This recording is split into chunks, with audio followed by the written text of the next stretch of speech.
ఆ మధ్య మీరు చూసుంటారు అది కూడా ఒక పెద్ద జోక్. కరెంటు పోతుండే ఆ మధ్యలో, మాటి మాటి current పోతుందంటే Harish Rao line మెన్లతో jail కలిపి కరెంట్ తీపిస్తుండు అన్నాడు. అంటే ఈయన ఏమన్నా కానీ ఆయన ఫెయిల్యూర్ను పక్కన మీద ఉంటుంది. Harish Rao line మెన్లతో చేయగలిపిండట, current తీపిస్తుండట.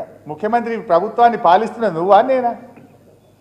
అంటే ఈ రకంగా పక్క వాళ్ళ మీద నిందలు వేసి నెపాలు పెట్టి తన తప్పులను కప్పిపుచ్చుకోవాలని చూస్తున్నాడు. ఇకపోతే అజ్ఞాన వ్యాఖ్యలు, ఇదైతే జోకు.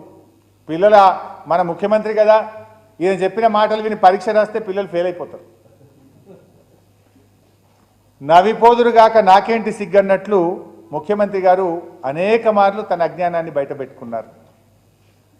ముఖ్యమంత్రి పదవినే నవ్వుల పాలు చేస్తున్నాడు.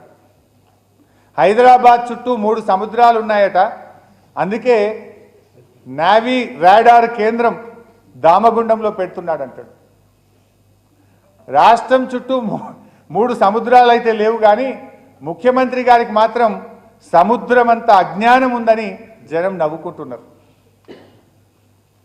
ఇక తెలంగాణలో బాక్రానంగల్ ప్రాజెక్టు ఉండెను అంటాడు. ఈ బాక్రానంగల్ అనే ప్రాజెక్టు హిమాచల్ ప్రదేశ్ రాష్ట్రంలో ఉంటుంది.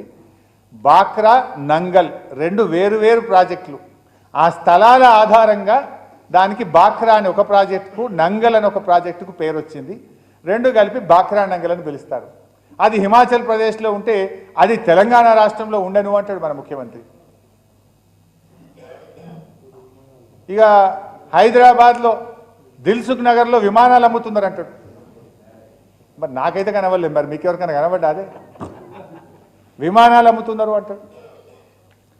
ఇక 10 ఏళ్ల బీఆర్ఎస్ పాలనలో ఒక్క ఉద్యోగం ఇవ్వలేదంటాడు. ఆర్థిక శాఖని అడిగితే చెప్పరా? జీతాలు ఇచ్చే ఆర్థిక శాఖలో ఎవరినైనా అడిగితే చెప్పరా? పనిచేసిన ఉద్యోగులను అడిగితే చెప్పరా?